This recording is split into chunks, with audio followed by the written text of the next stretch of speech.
Salut à tous, alors aujourd'hui on va parler des abdos, le fameux six-pack, comment avoir des abdos secs, dessinés, comme sur les couvertures de magazines, comme les compétitions, comme les fitness models.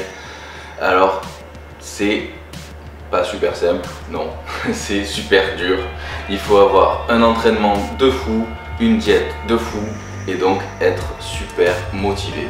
Donc pour avoir ces abdos dessinés comme vous pouvez le voir dans les compétitions et les magazines, sachez que ces gars-là ou ces filles ont avant ça des mois de préparation pour arriver à ce résultat-là pour une date donnée. Donc pour un shooting ou pour une compétition, ce sont des gars ou des filles qui se sont préparés pendant plusieurs semaines, plusieurs mois pour arriver à ce résultat-là.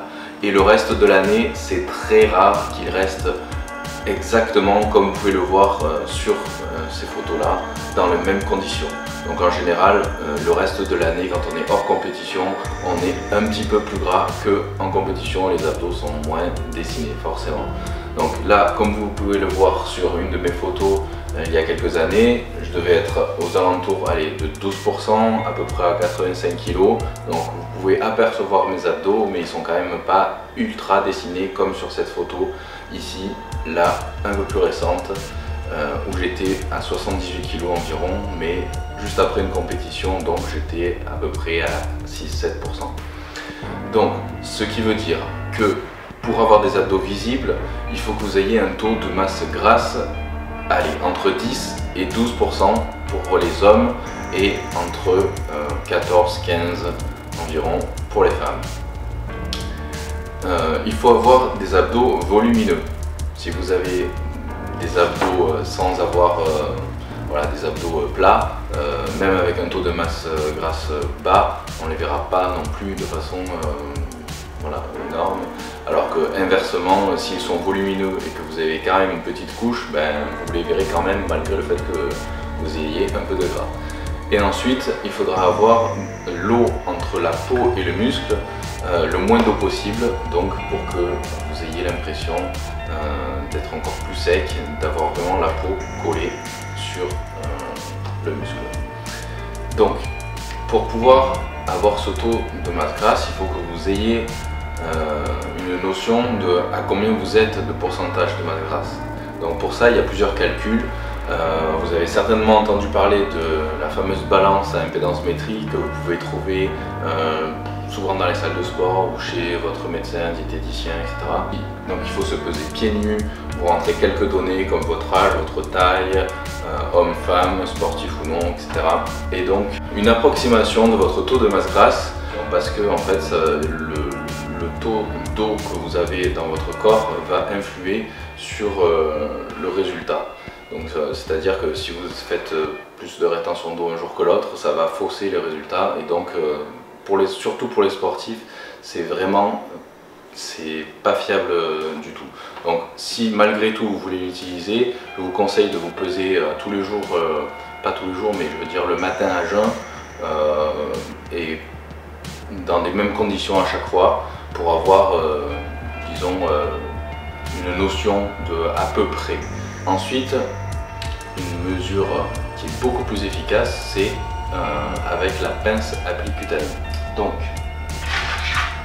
c'est ça, la pince applicutanée, vous pouvez la trouver sur internet, peut-être dans des magasins spécialisés. En gros, cette pince là, vous l'utilisez pour mesurer 4 plis en général au niveau de votre corps. Un pli au niveau du ventre ici à côté du nombril, un pli au niveau du biceps ici, triceps et sous-scapulaire, c'est-à-dire sous l'omoplate. Vous faites la somme des 4 plis, vous vous référez au tableau et vous connaîtrez exactement votre taux de masse grasse, donc femme, homme, voilà, et vous saurez exactement, disons plus précisément, votre taux de masse grasse. Deuxième temps, le volume des abdominaux.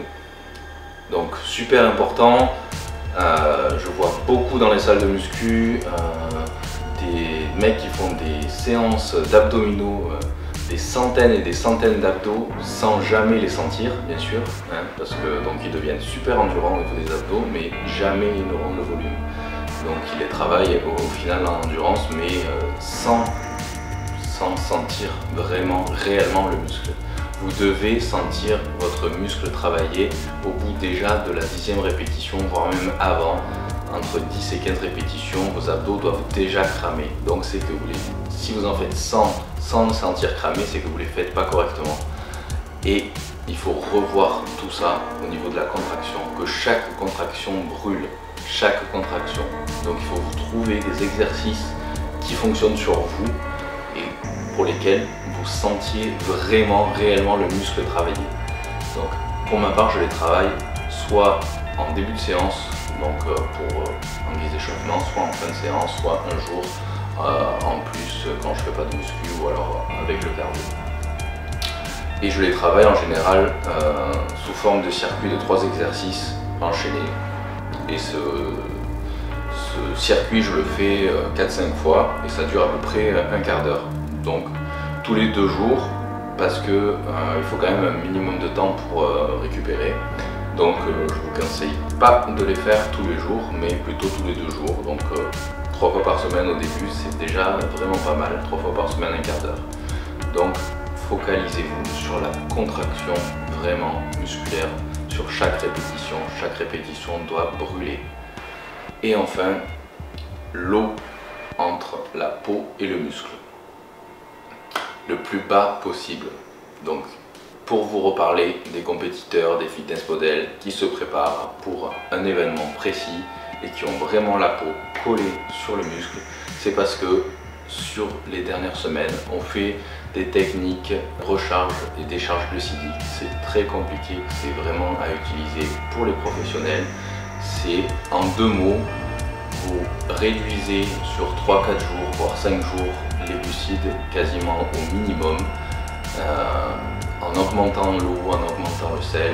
Et sur les derniers jours, les 2 derniers jours avant la compétition, on supprime le sel et on augmente les féculents, donc riz, pâtes, etc. Et on va, par ce procédé-là, qui est bien plus compliqué que ça en réalité, évacuer l'eau qui se situe entre la peau et le muscle. Donc pour récapituler, pour avoir des abdos secs, saillants, le six-pack, il faut avoir un taux de masse grasse entre 10 et 12% pour les hommes, entre 14-15% pour les femmes, avoir des abdos volumineux et avoir le moins d'eau possible entre la peau et le muscle. Pour ça, vous avez aussi quelques compléments alimentaires, les fat burners, etc. Ça va aider peut-être un petit peu dans la rétention d'eau, mais si vous êtes à 15% ou 16%, ça servira vraiment à rien du tout. Vous allez perdre votre argent pour rien. Donc tout ce qui est fat burner, etc. c'est vraiment si vous êtes déjà très sec et que vous voulez arriver à perdre encore cette eau sous-cutanée. Vous pouvez utiliser aussi beaucoup de thé vert, ça va aussi vous aider, du guarana. Mais sinon, il n'y a pas de recette miracle, c'est vraiment la diète, l'entraînement et il n'y a pas de secret. Donc je vous dis à très bientôt, n'hésitez pas à me laisser vos commentaires en bas, à me poser toutes vos questions et à très vite pour une vraie séance d'abdos. Et là, je vais vous montrer tous les exercices que je fais. Voilà.